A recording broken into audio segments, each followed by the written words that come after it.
Allez, Boker Tov, on commence Bezrat Hashem, le cours, la dédicace comme la semaine dernière pour tous les Chayalim, Bezrat Hashem, que Dieu les protège, pour tous les Chatoufim, pour tous ceux qui sont encore en otage, qui soient libérés, qui soient Bri'im Veshlemim, et qu'on ait la consolation Bezrat Hashem très prochainement, et la vraie consolation, celle de Mashiach Tzidkenu à notre tête, et comme ça on verra tous ceux qui sont partis, Bezrat Hashem, Besimcha, Betuv Levav, avec, comme on a parlé juste avant, du grand Farbrengen, de la Seouda de Mashiach, Bezrat Hashem, et on se souhaite ça très prochainement. Bezrat Hashem, juste pour finir, aujourd'hui on va entamer un sujet, je pense, super intéressant. Jusqu'à maintenant, on a parlé, on est rentré, une fois qu'on a développé le Inyan de la Neshama, on a parlé beaucoup des forces de la Neshama, des Levushim de la Neshama. On s'est focalisé pendant quelques cours d'Afka, justement, sur ce qui incombe la Neshama et comment elle travaille. Et aujourd'hui, on va passer de l'autre côté. Ouais. On va passer du côté de la Nefesh HaBahamit. On va retourner dans la Nefesh HaBahamit, dans l'âme animale. Et pourquoi c'est important ? Tout simplement pour pouvoir déceler et pour pouvoir comprendre qui est en train de parler à l'intérieur de nous à ce moment-là. Il faut qu'on sache exactement de quoi est composé chacun d'entre elles. Et c'est ce qu'on va faire aujourd'hui, juste pour finir. Parce que quand on a parlé de la Neshama, on a expliqué tout le Inyan de la différence, comment la Neshama se dévoile dans le monde, c'est quoi les Levushim, les habits de la Neshama. On a dit que c'était la Torah et les mitzvot. Et après, on a expliqué la différence entre la Torah et les mitzvot. On a dit que la Torah, elle a une particularité. C'est pour ça qu'on dit que la Torah Keneget Kula, elle est encore plus grande que toutes les mitzvot. Et pourquoi ? Parce qu'en réalité, on a expliqué que la mitzvah, c'est ce qui s'appelle être mukaf. Au moment où je fais une mitzvah, Akadosh Baruch Hu, c'est comme si qu'il est en train de m'enlacer. Il m'enlace. Quand on a dit la Torah, elle a une différence, on a parlé de Mekif Vemukaf. C'est-à-dire quoi Mekif Vemukaf ? C'est-à-dire que quand je vais étudier la Torah, j'entoure l'idée, j'entoure la Chochma de Dieu, mais la Chochma m'entoure également. Donc déjà, à ce niveau-là, on a compris que la Torah, elle a une élévation par rapport à l'accomplissement des mitzvot, par rapport à notre tribour et notre attachement à Kadosh Baruch Hu. Donc je suis entouré, j'entoure, c'est un Ichud Nifla, le Admor Zaken, il a appelé ça. Donc un lien. Ils sont enlacés. Et ouais, c'est un vrai enlacement. C'est pas seulement Dieu qui m'enlace, c'est moi aussi, j'enlace. Maintenant, on va essayer de comprendre quelque chose juste pour finir le sujet. Pourquoi ? Parce que le Admor Zaken, dans le 5e chapitre, à la fin, il va ramener le Zohar et la Kabbalah. Il va ramener tout le Inyan du Etzraïm, qui dit qu'en réalité, vous savez qu'on a le Mekif Akarov et le Mekif Arachok. Je vais m'expliquer. Pour que la Torah, elle soit à l'intérieur de toi, il faut que tu aies une shayachut. Il faut que ça te parle, il faut qu'il y ait un sujet. Par exemple, tu vas dans une université, il y a un professeur en astréologie, il commence à parler. Si tu n'as aucune notion, si ça ne te parle pas, on ne peut pas dire que tu es attaché au sujet. Donc c'est pour ça qu'on a dit que la Torah elle est descendue Makom Gavol et Makom Eod Namour. C'est-à-dire que la Torah elle est venue s'habiller dans des choses complètement basses. Pourquoi ? Pour que même la plus basse des Neshama de la génération puisse être attachée à la Torah. Comment c'est possible que la Torah qui s'appelle Torah Temet va venir nous parler, on a dit, de cas de vol, va venir nous parler de cas de mensonge. C'est-à-dire que c'est cette Chochma de Dieu qui est venue s'habiller dans des sujets aussi zéro. Parce que quand la Gemara elle va venir, elle va commencer à parler de Réhouven qui dit comme ça et Shimon qui dit comme ça et qu'à la fin le Psak Din, il va être comme Réhouven ou comme Shimon. Pourquoi ? Parce que Shimon, il a menti. Ouais. Quoi, t'es en train de te prendre la tête avec un menteur ? Tout simplement pour que, en fait, toutes les Neshamot, elles aient leur possibilité de s'attacher à la Torah. Donc, c'est-à-dire que la Chochma de Dieu qui est infinie est venue jusqu'en bas. C'est pour ça que Makom Gavoa, les Makom Namour, c'est pour ça que la Torah est comparée à l'eau. L'eau, la particularité, c'est qu'elle va toujours vers le bas. Ça, c'était la première Nekuda. Mais maintenant, on va comprendre quelque chose. Il y a ce qui s'appelle le Mekif Arachok, et il y a ce qui s'appelle la Pnimiut. Il y a ce qui s'appelle Or Sovev Kol Almin, la lumière qui pénètre les mondes et la lumière qui entoure les mondes, qui est Sovev Kol Almin et Memale Kol Almin. C'est quoi la différence entre les deux ? Chacun il a sa particularité. La particularité de la lumière qui entoure les mondes, c'est une lumière aussi qui se dévoile dans les mondes, mais pourquoi on l'appelle qui entoure les mondes ? Parce que c'est une lumière qui n'est pas palpable, qui est trop grande par rapport à mon Kéli, qui est trop grande par rapport à moi. Donc c'est comme si elle m'entourait et elle n'était pas à l'intérieur de moi. Donc c'est-à-dire que cette lumière, c'est une lumière qui est très grande, mais qui ne peut pas réellement s'habiller en moi. D'accord ? Donc ça, c'est ce qui s'appelle le Mekif Arachok. C'est pour ça que ça s'appelle Mekif, ça s'appelle entouré. Chez un homme, on va retrouver plusieurs choses. On va trouver le mazon, la personne elle va manger, le manger va devenir une partie intégrante de lui. On va retrouver ses habits, ça reste extérieur à lui. Et on va retrouver aussi le mekif arachok, ce qui s'appelle la maison, qui est plus grande que lui. Et on ne dit pas que l'homme attrape sa maison, ou que l'homme entoure sa maison. Il est entouré par sa maison. Donc, quand tu me dis que là, en réalité, les mitzvot, ils sont en train de t'entourer, et que la Torah, c'est quelque chose qui rentre à l'intérieur de toi, en réalité, c'est ça comme ça qu'il veut finir le chapitre 5. En réalité, tu es en train de me dire que la Torah, hein, elle a un niveau plus bas que les mitzvot. Pourquoi? Parce que ce que tu peux ingurgiter, ce que tu peux recevoir, c'est ce qui s'appelle la lumière mémalée, la lumière qui rentre dans les mondes. Cette lumière-là, elle doit être limitée. Alors, c'est quoi sa particularité par rapport à la grande lumière qui entoure? C'est que la lumière qui rentre à l'intérieur de toi, hein, tu peux l'apercevoir. Tu peux l'attraper. Elle peut être en toi. Donc, d'un côté, son défaut, c'est qu'elle n'est pas illimitée comme la lumière qui entoure les mondes. D'un autre côté, tu peux la voir. Et l'autre côté, l'autre, elle est plus grande, mais tu ne peux pas vraiment l'attraper. Alors là, le Admor Hazaken va finir avec quelque chose d'extraordinaire. Il nous expliquait qu'en réalité, tout ce inyan là de la Torah, pourquoi je viens et je continue à te dire que la Torah, c'est un chibour qui est encore plus grand que les mitzvot. Pas seulement parce que tu es mekif et tu es moukaf, pas seulement parce que tu es entouré et tu entoures. Parce qu'en réalité, et c'est ça, c'est extraordinaire, on va retrouver tous les niveaux dans la Torah. Parce que la Torah, c'est aussi une mitzvah de l'étudier. Et donc, le Etzraïm, il va venir nous dire que quand tu comprends la Torah, tu es kivyachol à un niveau plus bas que l'accomplissement des mitzvot, qui est cette lumière qui t'entoure. Mais quand tu vas être mémalmel avec ta bouche, vous savez que pour sortir Yeder Chova de l'Imouda Torah, même de la Tfila, il faut comment la bouche, il y a plusieurs niveaux, on va parler ça plus tard. C'est quoi l'étude de la Torah? Qu'est-ce qui te rend quitte de l'étude de la Torah? Mais pour arriver à une Torah comme il faut que ta bouche, elle est aussi été mémalmel, elle est articulée. Et donc en réalité, quand je vais faire ça, je vais avoir le côté intérieur de la Torah, cette lumière qui rentre à l'intérieur de moi, cette lumière qui m'entoure, et plus que ça, je vais arriver à une lumière encore plus grande comme celle de la maison, à partir du moment où je vais bouger la bouche. D'où l'importance de bouger la bouche. Autre chose, on va voir dans plusieurs chapitres plus loin, pourquoi c'est important d'étudier la Torah d'une manière à voix haute. Ouais, pas besoin d'hurler. Mais pourquoi à voix haute? Parce que quand j'étudie la Torah, qui c'est qui est en train d'étudier? C'est en réalité ma neshama qui a utilisé le livouche, l'habit de la parole, pour faire la volonté de Dieu. Et étant donné que tout la nekuda, c'est de parler à ton âme animale, donc quand tu utilises ta bouche et tu parles à voix haute, c'est qui est en train de t'entendre? C'est la neshama qui parle à l'âme animale. Et c'est pour ça que quand on dit Shema Israël, c'est quoi Shema Israël? Dis Shema, écoute, tu te parles à toi-même. C'est quoi Shema Israël? C'est en fait la neshama qui vient dire à la nefesh habahamit, à l'âme animale, Hashem Elokeinu, Hashem Echad. C'est-à-dire qu'on ne se contente pas que la neshama aime Dieu, parce que la neshama c'est Dieu. Alors qu'est-ce qu'on veut? On veut que le corps aussi puisse aimer Dieu. Bechol lelevafra. Et comment j'arrive à Bechol lelevafra? Quand ma bouche elle va parler, quand ma bouche elle va en fait faire comprendre à mon âme animale que le Emet c'est Akadosh Baruch Hu, c'est comme ça que je vais arriver au chibour des deux. D'ailleurs, il y a quelque chose de très intéressant, et on fait une petite parenthèse par rapport à la parashat à Shavua. Dans la parashat de cette semaine, on va voir un truc extraordinaire. On va voir Eliezer, Eved Avraham. Il fait partie des 3 personnes qui ont prié et qui ont été réalisées de suite.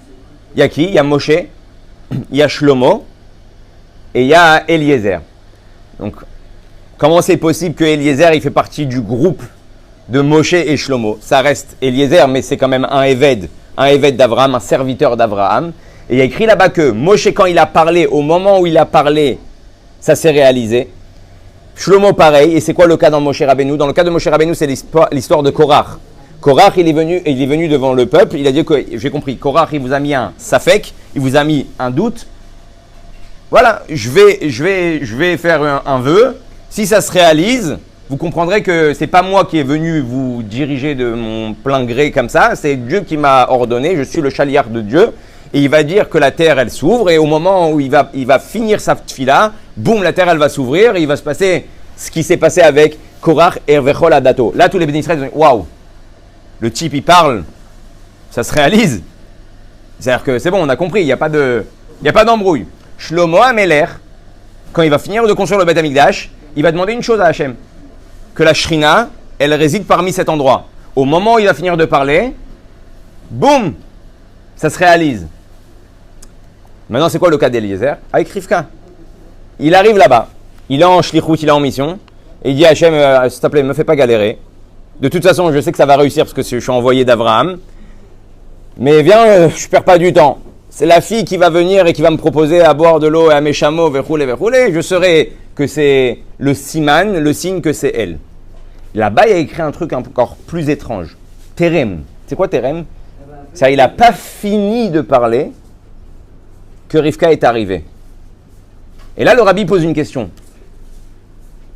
Comment c'est possible? Quoi, Eliezer, il est plus haut que Moshe et Shlomo? Moshe et Shlomo, ils ont fini de parler, ça s'est réalisé, c'était déjà waouh! Eliezer, il est en pleine parole avec Akadosh Baruch Hu, en pleine tfila avec Akadosh Baruch Hu, boum, ça se réalise. Et en réalité, il dit que Bémet, Eliezer, il n'est pas au niveau de Moshe et de Shlomo. Alors comment lui, il a eu ce srout-là d'être réalisé tout de suite? En réalité, c'est le tochen de la tfila. C'est la tfila elle-même qui a engendré ça. Et là-bas, le rabbi il explique que quelqu'un, plus il est proche, plus il est attaché à Dieu au moment de sa tfila, et plus il va voir la tfila se réaliser rapidement, par rapport à ta demande. Et là-bas, il explique comme ça, que tout le inyan en réalité de Moshe Rabbeinu, c'est quoi? C'est la névoie. Moshe Rabbeinu, c'est un avis, c'est un prophète. Mais on sait que la névoie, elle n'est pas, comment on va dire, pas seulement immédiate, elle n'est pas continue. Il y a des périodes dans l'âme Israël où il y a la névoie, où il y a la prophétie. Il y a des moments où il n'y a pas la prophétie. Il y a des moments où il y a des prophètes, ils prophétisent. Et il y a des moments, Dieu ne se dévoile pas à eux. Dans tout, hein? Il y a des tkoufot. Il y a des moments, même pour la personne elle-même, des fois, il ne reçoit pas de névoie. Comme on a vu avec même Yaakov, que quand son fils il est parti, pendant toutes ces années-là, avait roulé. Pareil avec Moshe Rabbeinu. Dans le désert, il y a eu des périodes où il n'y avait pas de dévoilement en réalité concret. Donc en réalité, à partir du moment où il a prié, et que lui il prie en tant que Navi, et que dans la névoie, il peut avoir un F-sec, donc ça s'est réalisé quand il a fini de parler. Au moment où il finit de parler, c'est comme un F-sec, c'est comme un arrêt, et la réalisation. Shlomo HaMelech, il a demandé quoi? La Shrina dans le Beth Amikdash. Dans le Beth Amikdash, on sait très bien qu'on a vu des... En fait, c'est quoi ce qu'il a demandé? C'est l'illimité dans le limité.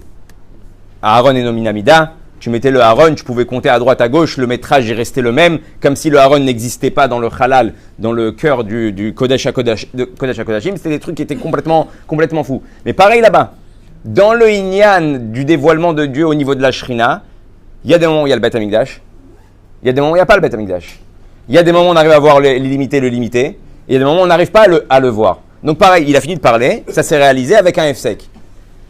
Alors c'est quoi la tfila de Eliezer? Et regardez comment c'est extraordinaire. Le rabbi dit comme ça. Qu'en réalité, Yitzhak, c'est Ola Temima. Yitzhak, il représente tout le Inyan des mondes supérieurs. Le spirituel. Avant Matan Torah, il y avait une séparation entre le au-delà et ce monde-ci. Entre Elyonim, le suprême, et Tartonim, ce qui est en bas. Hachem, il est venu à Matan Torah. Il a dit à partir de maintenant, il n'y a plus de séparation entre les mondes. Quand tu fais une mitzvah, c'est pour ça qu'à l'époque d'Avraham Avinu, comme il faisait une mitzvah, par exemple, il mettait les tefilines, ces tefilines ne devenaient pas kadosh, tu pouvais les jeter à la poubelle. Pourquoi? Parce que le spirituel ne pouvait pas pénétrer la matière. Donc il faisait sa mitzvah, il faisait les yichudim, ouais, là-haut, tout l'assemblage, je ne sais pas ce qui se passe là-haut quand on met les tefilines, mais apparemment il se passe quelque chose de fou. Et il faisait tous ces assemblages-là, ça y est, il a fini sa mitzvah, c'est fini, hop, on passe shlav bet. Aujourd'hui, quand quelqu'un y met des tefilines et quand tu fabriques des tefilines, les tefilines eux-mêmes, la peau de vache, elle devient kadosh. Le parchemin, il devient kadosh. L'encre, il devient kadosh. Donc, c'est ce qui s'est passé à Matan Torah. Maintenant, Yitzhak, il représente les Elyonim. C'est pour ça que lui, il n'a pas le droit de sortir d'Eretz Israël. Il aurait pu dire, il a demandé à Eliezer, donne-moi ton fils, comme ça je vais chercher un shidour, ça sera plus facile. Il lui a dit, non, mon fils, il ne sort pas d'ici. Rivka, c'est qui? Rivka, elle représente la matière de ce monde. Rivka, elle représente pourquoi la matière de ce monde? Où elle a grandi? Bethuel, Lavan. Tu vois bien que dès qu'il arrive Eliezer, la première chose qu'ils font, c'est qu'ils essayent de lui taper les bijoux, ils essayent de lui empoisonner pour prendre les chameaux. Tout ce qui les intéresse. Tu vois bien que Lavan, quand il va être avec Yaakov, le seul truc qui l'intéresse, c'est le business. C'est combien de temps tu vas bosser pour moi, presque gratuitement. Et avec toi, je vais avoir la bracha. Et même quand il va partir, il a les boules, pas parce qu'il voit ses petits-enfants partir, il n'en a rien à cirer. Il a juste les boules parce que, Parnassa, Ouais, la bracha, elle va partir où la bracha? Donc il dit, attends, viens, avant tu me fais des vaches, tu me fais des brebis, tu me fais des chameaux, on va voir comment on dispatche le butin. Et en réalité, tout le Inyan de Rivka, c'est la représentation de la matière dans le monde. Elle a grandi dans la matière de chez matière. Il n'y a que ça qui intéresse. Et en réalité, Eliezer, il sait que le mariage de Yitzhak et Rivka, comme il y a écrit Maaseh Avot Siman Labanim, c'est-à-dire quoi Maaseh Avot Siman Labanim? Tout ce que nos patriarches ils ont fait, c'est pas un siman, c'est pas un signe pour nous dire quoi faire. Genre ils ont été exemples vivants, alors on va recopier sur eux. Siman Labanim, le rabbi l'explique dans la Chassidut, c'est quoi? C'est ils ont ouvert la porte, ils ont donné la force aux enfants de pouvoir accomplir ce que eux ils ont accompli. Ils ont ouvert des conduits, le conduit de la Messirut Nefesh, le conduit de l'amour d'Hachem, le conduit de la crainte de Dieu. Tous ces conduits-là qu'ils ont ouverts, les patriarches, ils ont cassé la tête, c'était en fait pour que l'ADN du juif, l'ADN de la Neshama, elle ait ces choses-là en elle pour pouvoir en réalité accomplir Torah ou Mitzvot. Donc en réalité, Maaseh Avon Siman Labanim, il comprend Eliezer que le mariage de Rivka et de Yitzhak, c'est ce qui va donner la possibilité à Matan Torah de faire le chibour entre Elyonim et Tartonim, entre l'au-delà et ce monde bas, entre la matière et le spirituel. Et ce chibour-là, il est infini. Ce chibour-là, il est à jamais. Ce chibour-là, il sera jusqu'à Mashiach et même après, quand on verra comment la matière, elle est élevée par rapport même au spirituel. Ça, c'est encore un autre sujet. C'est pour ça que c'est toute une marloquette. Est-ce qu'on sera avec des gouffres, est-ce qu'on sera avec des corps ou sans corps pendant Mashiach? C'est pour ça que la Chassidut et le Ramban, ils sont posés que ça sera avec des corps, parce que tout le but, c'est de montrer comment la matière, elle est en fait haute. Et comme on avait expliqué dans plusieurs cours, que ce qui tombe bas, c'est la preuve qu'il vient de haut. Et il n'y a pas plus bas que la matière. Et on a dit qu'il n'y a pas plus bas que le corps de l'homme, parce que c'est la seule création qui a été créée sans vie. On avait dit que Hachem, quand il a parlé, il a fait à Bereshit, il a parlé, tout ce qu'il a dit, c'était vivant. Même les animaux, ils se sont réveillés vivants. Ouais. Quand Adam Arishon, il a été créé comme une sculpture inerte, morte. Hachem, ensuite, il a insufflé la vie, et on avait expliqué pourquoi. Parce que, étant donné que la matière, c'est quelque chose de très, très, très, très, très, très haut dans les mondes spirituels, et que le rôle de l'homme va être d'élever toute la matière de ce monde-là, et pour pouvoir faire office de levier, ouais, quand je prends un pied de biche, quand je veux faire un levier et que je veux lever un mur entier, je ne mets pas le pied de biche au milieu du mur, je le mets tout en bas. C'est pour ça que le corps de l'homme, il a été créé le plus bas du monde, pour qu'il puisse, quand il va être avec la Neshama, faire lever toute la création. D'accord? C'est pour ça qu'aussi, d'un autre côté, on te dit, il touche Kadmar. Et si pour rappeler à l'homme, arrête de te la péter, ouais, même le moustique, il était avant toi. Ouais, reviens, redescends. Le moustique, il était déjà en train de voler, il était vivant, toi, tu étais qu'une sculpture de plâtre, je sais pas, de terre. Et donc, c'est pour ça qu'il y a eu ce ribour-là et cette création, elle s'est faite de ce nom-là. Et comme Eliezer, ce qu'il est en train de demander, c'est quelque chose d'infini qui n'a pas d'interruption. C'est pour ça qu'il n'y a pas eu d'interruption entre cette fille-là et la réalisation de la chose. C'est qu'au moment où il parle, Dieu il lui montre il lui montre que ce ribour-là, il est à amitié. Donc tout ça, c'est pour comprendre juste une chose. La force de la Torah, la force des mitzvot. Et ce ribour-là de la Torah, il nous emmène au plus haut. Et sur ça, on va finir. D'ailleurs, c'est Mérienne que le Al-Shir, vous savez, le Al-Shir, à Kadosh, il a dit que quelqu'un qui veut comprendre la Torah, c'est important qu'il mange des ma'achalim adinim, des mets raffinés. Ouais, gourmet. Ouais, ça va des mets raffinés. Quelqu'un qui mange des choses trop grossières, les vapeurs de ce manger-là, et pareil, la manière dont tu manges, vont influencer ton cerveau. Et c'est pour ça qu'après, tu te retrouves devant une Gemara et tu comprends que dalle. Ouais. Bon, j'espère que l'eau, elle est raffinée. Bon, c'est bon, c'est... Et donc, plus on va manger des choses raffinées, plus, Baruch Hashem, notre tête, notre esprit va être ouvert. Et on le voit très bien quand on s'étale dans un restaurant et qu'on bouffe. Si tu rentres à la maison et tu essaies d'ouvrir un livre, en général, c'est très difficile. Okay. Il y en a qui disent quand tu es devant un plat... Ouais, d'attendre. D'attendre. On avait parlé de ça, c'est pour justement, on va y arriver, on va parler. Ça, c'est pas pour la Neshama, ça c'est pour la Nefesh Bahamit, pour lui dire c'est pas toi qui c'est dompter la nefesh abamit, c'est moi qui décide quand tu manges, ok?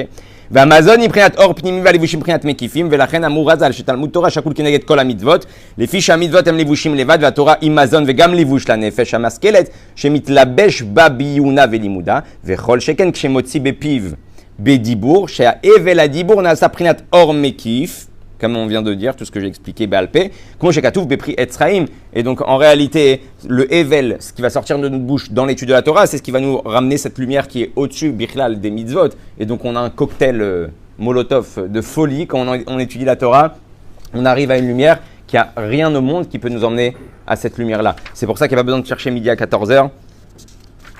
On cherche souvent des sgoulottes, on cherche souvent plein de choses. La meilleure sgoula, c'est la Torah. Il n'y a pas besoin de chercher midi à 14h. Ouais, je vais voir un truc, j'ai besoin d'une bracha. À Koltov, tout est bien. Tu peux aller chercher une bracha, tu peux demander une bracha. Ça aide, ouais. Mais l'étude de la Torah, c'est là-bas que se cache toute ta neshama et c'est là-bas que se cache toute ta lumière. Si tu étudies profondément, correctement, en sortant aussi les choses de la bouche, c'est important parce que souvent, des fois, on feuillette, on regarde et on n'a pas sorti le plein potentiel que la Torah peut emmener dans mon chibour avec Hachem.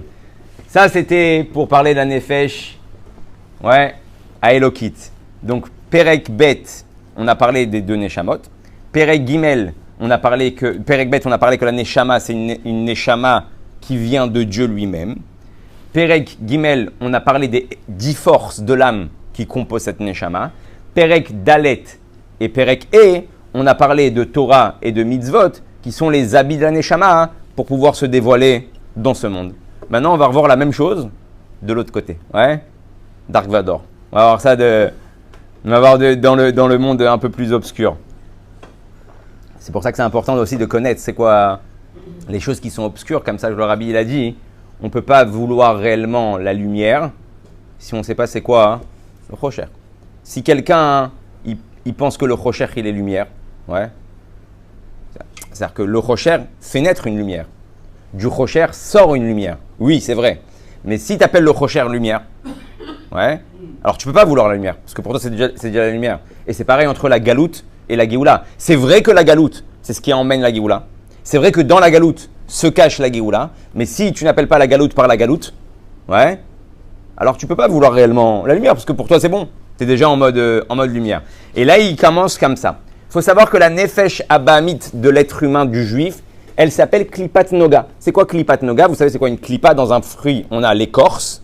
Noga, en araméen, c'est la lumière. Donc, l'âme animale du juif cache une lumière qui va être cachée par une klipa, par une écorce. Tout le but, tout notre travail à nous, c'est de enlever l'écorce pour pouvoir voir l'orange, ouais, voir le limon. Maintenant, il y a après ça, donc on va avoir Gdusha, c'est ce qu'on a parlé jusqu'à maintenant, la Neshama. On va voir Klipat Noga, l'âme animale, et on va voir les 3 forces d'impureté, les Shalosh Klipot Atmeot, que ça, on n'a rien à faire avec ça. On n'a rien à se battre avec ça.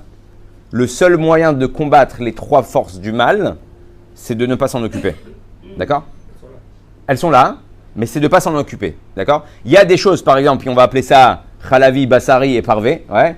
Il y a des choses que c'est Gdusha, tu dois le faire. Il y a des choses qui sont Parvé que tu dois amener à la Gdusha, et il y a des choses qui sont tamées. Par exemple, quand la Torah te dit le porc, c'est pas tamé, tu peux pas dire bon que je vais faire à col sur le porc et je vais élever cette Nékoula, c'est pas possible. C'est tamé, qu'est-ce qu'on te demande? De pas toucher, de pas y aller. Hein? Ça arrivera. Oh, bidouk. Quand on arrivera à Mashiach, en temps voulu, et qu'il y aura plus de clipotes, et que Dieu il va enlever les clipotes, alors on verra que, ok. Et il dit et il y a un klal. Tout ce que Dieu, pour nous laisser un libre arbitre, il fait dans le bien, il fait aussi dans le contraire. De la même manière que la Neshama, elle a les 10 forces de l'âme. C'est quoi les 10 forces de l'âme? On a dit il y a 3 intellects rabad et on a les 7 midot, les traits de caractère. D'accord? C'est les 10 sphirotes qui composent la Neshama. Et bien pareil, ta Nefesh Abahamit aussi, elle a la même chose. Et c'est pour ça que c'est important de savoir, c'est-à-dire que des fois tu vas avoir une pensée, tu vas avoir un sentiment, et tu dois maintenant savoir est-ce que ça vient des 10 sphères de la Neshama ou des 10 sphères de l'âme animale. C'est très dac, ça tient sur un fil. Des fois, c'est pour ça qu'il y a écrit que le Rabbi Rachab, il dit, je ne savais pas que le Yetzer Hara pouvait se déguiser en Streimel. Ouais. C'est-à-dire quoi? Il y a un Yetzer Hara, il vient comme Rambo, avec des mitraillettes et tout, tu sais que c'est lui qui arrive pour t'attaquer. Il y a un Yetzer Hara, il se déguise en Streimel. Il te fait croire que ce que tu vas faire, c'est bien. Que ce sentiment, il est bon. Même ça, il faut arriver à le déceler. Est-ce que c'est un espion ou est-ce que c'est un de chez nous? Et il dit, et pareil, on a dit comment on avait dit qu'elle avait les 10 forces de l'âme et sa manière de se dévoiler dans le monde, c'est à travers les 3 livushim, parole, pensée, action. Exactement pareil. L'âme animale va essayer d'utiliser ta parole, tes pensées et tes actions à son détriment, à ce qu'elle veut elle. Car en effet, des citra achara miklipot nogam elubashet bedam adam, et où elle se cache dans notre sang. Kloula meser kitrin des mesaavaouta. Maintenant, c'est très intéressant, on va s'arrêter un petit peu sur ça. Comment il appelle là-bas, je vous rappelle qu'il a appelé les sphirotes, enfin les 10 forces de l'âme, les sphirotes, les sphères célestes. Vous savez que sphirote, ça s'appelle aussi saphir. C'est quoi le Even saphir? C'était une pierre qui est éclairée. En réalité, il t'explique que dans la Neshama, les sphirotes éclairent. Là, il n'appelle pas les 10 sphirotes. Il appelle Keter de Mesavaouta, les couronnes de l'impureté. Les 10 couronnes de l'impureté. D'accord? Donc, on a déjà un chinouille, on a une différence de Lachon, de comment il va exprimer les 10 sphirotes dans la Neshama et dans l'âme animale. Il dit chez M, Sheva, Midot, Raot. Regardez comment c'est extraordinaire. Il dit c'est quoi? Qui sont les 7 traits de caractère mauvais. Abaot mi'arba yesod haraim ve'sechel amolidam. Et qui naissent de son sechel, qui naissent de sa compréhension. Là, déjà, il y a une différence, mais magique. C'est-à-dire que si tu comprends ça, tu as tout compris. Là-bas, il a parlé d'abord de Chabad. Si vous vous rappelez, quand on a commencé à parler de la Neshama, il a parlé de Chabad. Il a parlé de Chochma bin Adaad, de ton sechel. Et ensuite seulement, il a commencé à te parler des midot, des sentiments qui vont naître dans ta Neshama. Là, il commence par les midot. C'est-à-dire que là, il est en train de déjà te donner la première possibilité de déceler qui est en train de parler chez toi. Si ça commence par les midot, si ça commence par les sentiments, tu as une pulsion, quelque chose qui naît chez toi dans l'intérieur, sache que c'est la Nefesh Abahamit qui est en train de te parler. Parce que dans la Neshama, c'est le contraire. Dans la Neshama, c'est l'intellect qui fait naître des sentiments. Je contemple la grandeur de Dieu, je ressens un amour envers Dieu. Je contemple la force de Dieu, je ressens une émouna et un bitachon et une confiance envers Dieu. J'ai réfléchi, j'ai pensé, j'ai étudié, ça a fait naître quelque chose chez moi. Dans la Nefesh Abahamit, c'est le contraire. C'est-à-dire que la Nefesh Abahamit, le sentiment va prendre en otage ton sechel. Il va prendre en otage ton intellect. Je veux, maintenant aide-moi à obtenir ce que je veux. Donc j'ai voulu, maintenant il dit à la tête, ok, pour arriver à mon kiff là que je veux maintenant ou à faire ce que j'ai à faire, tu vas m'aider à le faire. Tu vas m'aider à crier, tu vas m'aider à parler, tu vas m'aider à dire ce que j'ai besoin de dire à la personne. Tu vas m'aider à courir même à Natania s'il le faut pour manger une pizza. Ouais. J'ai une envie, une pulsion. Je dis pas qu'aller manger une pizza c'est quelque chose de mauvais, ouais, Chazé Shalom. Mais c'est manienne parce que des fois tu as quelqu'un, tu dis ah, il y a un chiour là, vas-y, dans 1 heure ça te chauffe, tout ça. Ah, je sais pas, j'ai la flemme, je suis fatigué. Ouais, et d'un coup le type il reçoit un coup de fil, il dit ah, vas-y, je suis à Natania, tu viens, tu me rejoins. Le mec il prend la voiture, il fait 1h30. Ouais. Je dis, tu vois pas que c'est un Nefesh Abahamit qui est en train de parler. Alors il te dit donc Abaot mi'arba yesodot haraim. Si vous vous rappelez, c'était dans le premier cours qu'on avait fait. On avait expliqué que Dieu il a créé le monde avec les Arba Yesodot, les 4 éléments fondamentaux. Ouais. Les 4 éléments fondamentaux qui sont l'eau, qui sont le feu, qui sont la terre et qui sont l'air. Dans tout, on va retrouver ces 4 éléments, même qui viennent dans la Nefesh Abahamit. Maintenant, il faut savoir que ces 4 éléments, ils ont un bon côté et ils ont aussi un mauvais côté. Pareil, de la même manière, tout ce que Dieu a fait dans le bien, il a fait aussi dans le mal. On avait dit que le feu, c'est quoi? Le feu, c'est ce qui va faire naître chez toi la colère. On avait dit que l'eau, c'est ce qui va faire naître chez toi le plaisir. Ouais. Tout ce qui découle des plaisirs futiles de ce monde-ci, ça vient de l'eau. S'il n'y a pas d'eau, il n'y a pas d'herbe, il n'y a pas de vache, tu manges pas de steak. Ouais. Tout simplement. L'eau, c'est la particularité de faire en fait, tout est à la base de l'eau. Tu veux boire, tu veux manger, tu veux rouler. Tu es obligé d'avoir de l'eau. À moins que tu bois de l'absinthe et qu'il n'y ait que de l'alcool. Hein? La terre, le monde, d'accord. Et il te dit, il y a aussi ce qui s'appelle la terre. La terre, c'est lourd. C'est ce qui va emmener chez toi la midata atzlut, la flemme. Quand j'ai la flemme, ça vient du côté, c'est ce qui est en train de dominer chez toi. Hein. Et donc, il y a des gens qui vont naître avec du feu. Enfin, ils vont naître avec les quatre, mais il va y avoir plus le feu chez eux qui est accentué. Il y en a, c'est l'eau, que le kiff. Ouais. Il y en a, c'est la terre, la flemme. Toute la journée, laisse-moi dans un canapé avec I24 et c'est bon, je suis au top. Ouais, ça c'est celui qui, chez lui, c'est prédominant le yin de la terre. Et il y a, on avait dit le rouar. L'air, c'est tout ce qui va être les blagues, la letsanout, la clownerie, tout ce qui a... Il n'y a rien de palpable, il n'y a que du vent. Maintenant, c'est juste une petite nekuda, il y a un truc qui est mode manienne. Hein? Qu'est-ce qui relie les quatre? Tu as la réponse? C'est peut-être Dieu qui fait le travail de les relier. Ouais, d'accord, à travers nous, Khazak. C'est une question que je ne m'étais pas posée, mais les quatre éléments, ils sont quand même partout et c'est, comme tu dis, c'est à nous de les relier correctement. Maintenant, la Nekuda, elle est par rapport à l'air. Il y a une petite question et sur cette question-là, je vais juste te donner une explication. Il y a écrit aussi dans le feu que ça fait naître pas seulement la colère, ça fait naître la Gahava. Ouais, le feu qui monte vers le haut, la personne elle se prend pour je sais pas qui, c'est la Gahava. Et par contre, dans l'air, il y a écrit là-bas aussi, ça fait naître la Itpa Harut. Ouais, Itpa Harut aussi, c'est une forme de Gahava. L'Itpa Air. Ouais, je suis au top. Ouais. Ah, je suis un tueur. Je lui ai fait une vente en 2 secondes. Ouais.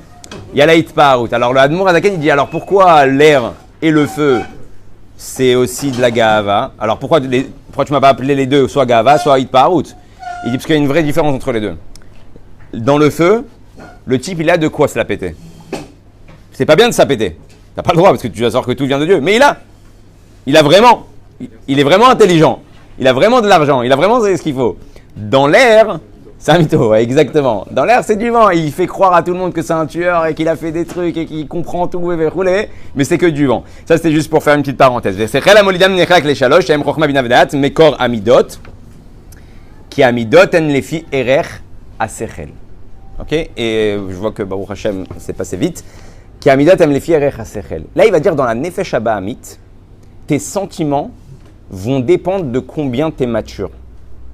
Comme on va voir avec un enfant, plus un enfant il est petit, plus il veut des choses qui sont futiles. Quand il est petit, il pleure pour un biberon, après il pleure pour des bonbons, ouais, après il pleure pour un jouet, et plus il va grandir et plus ses demandes vont être de plus en plus grandes. Donc en réalité, dans la Nefesh Habahamit, plus tu es petit, et comme la Nefesh Habahamit qui va elle est petite, plus elle va faire naître chez toi des pulsions, des sentiments, des embrouilles en fait à l'intérieur de toi hein, par rapport à des choses qui sont petites et qui sont futiles de la vie. Et c'est ça la différence entre la Nefesh Haelokit et la Nefesh Habahamit. La Nefesh Haelokit, elle cherche à t'emmener vers Dieu. La Nefesh Habahamit, elle cherche à t'emmener vers elle. C'est pour ça qu'on dit que la Neshama, le Sechel, la tête, il est objectif. C'est quoi objectif? C'est que je comprends ce qui est bon. Même si je veux ça, je comprends que si c'est pas bon, alors je le fais pas. Je vais prendre ce qui est bon. Dans la Nefesh Habahamit, elle n'est pas objective. Le seule chose qui l'intéresse, c'est son propre kiff. Donc en réalité, qu'est-ce qu'elle va faire la Nefesh Habahamit? C'est-à-dire que même si le Sechel, il va lui dire c'est pas bien, il dit je m'en fous. Tu vas chez le docteur il dit écoute, fais attention, arrête de faire ci, arrête de faire ça, c'est pas bon pour ta santé. Et le type, il passe devant la boulangerie, le docteur il a dit non, arrête les croissants, ouais, arrête les pains au chocolat, arrête, ouais, t'as du cholestérol, t'as ci, t'as ça. Donc si c'est son sechel qui parle, il va dire ok, animi tapek, je me retiens. La Nefesh Habahamit, elle est folle. C'est pour ça qu'elle est meshuga. C'est pour ça que le Kelev, on appelle le Kelev Racha. C'est quoi le Kelev Racha? C'est quoi le Racha? Kulolev. C'est ça le Racha. C'est ça le Kelev. C'est que du cœur. Et donc en fait, en réalité, il est jamais objectif. Si son âme animale à ce moment-là, il demande quelque chose, il va pas réfléchir est-ce que c'est bien, est-ce que c'est pas bien, comme il va s'énerver, comme il va faire une avéra. Même après coup, il va venir, il va se dire attends, j'ai été un peu bête dans cette histoire-là, j'aurais pas dû écouter, ça m'a emmené un ézec, un dommage plus que ce que j'ai gagné. Mais il n'arrive pas à surmonter cette chose-là. Vous savez, il y avait une histoire avec le Rabbi Rayatz. Quand le Rabbi Rayatz, il a été pris par les Russes pour être condamné à mort par rapport au fait qu'il dévoilait la Torah. Il y a des histoires, on arrivera à cette période-là, il y a des histoires complètement folles. Comment tu vois un juif qui se tient devant les Russes, Geon Yaakov, sans aucune peur. Il lui demande de remplir un formulaire et il lui dit, moi je m'appelle Rav Schneerson. Ouais, mon but c'est de dévoiler le Dieu dans le monde. Ben, c'est tout le contraire. C'est pour ça que tu es là, c'est pour ça que tu es là-bas. Et c'est quoi votre nom? Il leur dit, je suis un bon citoyen. Ouais. Et écrivez, c'est comme ça. C'est quoi ton toar? C'est quoi ton comment ça s'appelle, ton diplôme? Bon citoyen. Ouais. Il les a rendus dingues. Maintenant, juste pour ramener la Nekuda, quand il est venu là-bas, il y avait déjà des juifs à l'époque qui avaient tourné leur veste. Il y avait des juifs, même des chassidim, qui avec le communisme, il y a eu l'assimilation. Ils ont commencé à réfléchir comme les communistes. Et quand il y a eu l'arrestation, ils sont venus le prendre. Et le rabbi est sorti avec une valise avec ses affaires. Et un des chassidim, il a pris la valise. Il lui a dit, mon grand-père portait les affaires de votre père. Donc des chassidim restent des chassidim. Laissez-moi porter votre valise. Le rabbi Rayat, il lui a arraché la valise des mains. Il lui a dit, il y a une grande différence entre ton grand-père et toi. Ton grand-père emmenait le rabbi où il veut aller. Et toi, tu m'emmènes où tu veux que je sois. Il lui a pris le tic, il lui a dit, laisse-moi porter mes affaires. Et c'est exactement en réalité ce qui se passe avec la Nefesh Habahamit et la Nefesh Haelokit. La Nefesh Haelokit, elle veut t'emmener où ta Neshama, elle veut aller. Et la Nefesh Habahamit, elle veut t'emmener où elle veut aller. Et elle est là, en fait, toute la différence. Et si tu commences à déceler ça, tu vas commencer à comprendre en réalité tout ce qui se passe. Maintenant, c'est pour ça que même Bedakut, on est dans les temps où... il est quelle heure? 9h15.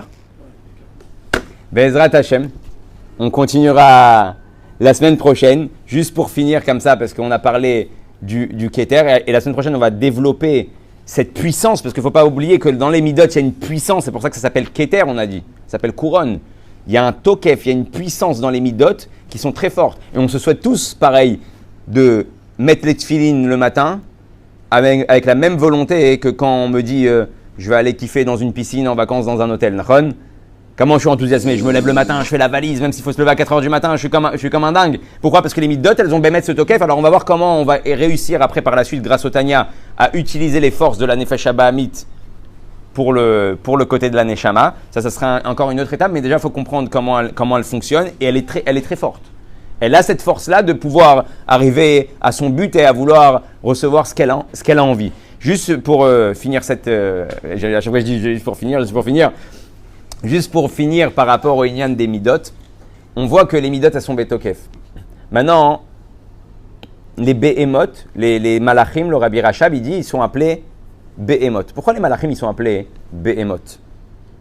Parce que c'est quoi la particularité d'une Behema? C'est qu'elle a des instincts, qu'elle a des sentiments tivi, naturels. C'est sa nature. Et les anges aussi, là-haut, ils aiment Dieu, ils craignent Dieu d'une manière tivite, d'une manière naturelle. Ils ne font pas un travail spécial pour aimer Dieu. Ils sont devant Dieu, ils aiment Dieu. Ils ont été créés comme ça. C'est pour ça qu'ils s'appellent les Behemoth, les Ophanim Vechayot. Ouais, Chayot à Kodesh. Parce qu'ils sont comme ça.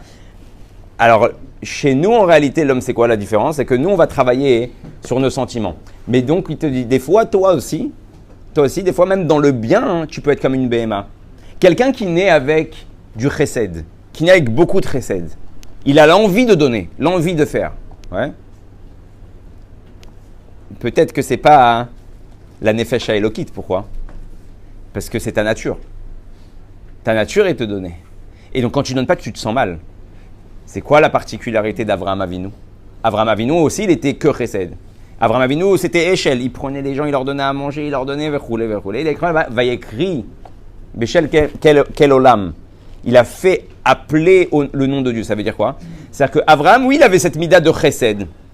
Mais il a toujours collé cette mida de chesed avec Hachem. Quand le type, il faisait manger, il lui disait, Hep, Birkat Amazon. Pour lui dire, le chesed que je t'ai donné, c'est pas un chesed parce qu'Avraham Avinu, il est bon et il veut te faire kiffer. Bien sûr qu'Avraham Avinu, il est bon et il veut te faire kiffer. Mais il a un but derrière. Ce but-là, c'est de rattacher ce chesed-là à la volonté de Dieu. Et donc pareil chez toi, si tu nais avec un sentiment et tu nais avec cette force-là de vouloir donner, de vouloir faire, alors si tu tombes dans la bienfaisance en faisant parce que ça te fait du bien, tu peux en fait être comme à ce moment-là un animal. Ouais, d'une manière tivite, d'une manière naturelle. Tu fais les choses par nature. Il faut qu'à chaque fois que tu fasses une bonne action, tu rallies ça à la volonté de Dieu, qui fait du nachat Hashem, qui fait la volonté, qui fait mitzvot, qui fait Torah. Et là, ton chesed, il est comme il faut. Et la semaine prochaine, Bezrat Hashem, on développera encore plus le sujet. Yom Tov, les Shabbat Shalom.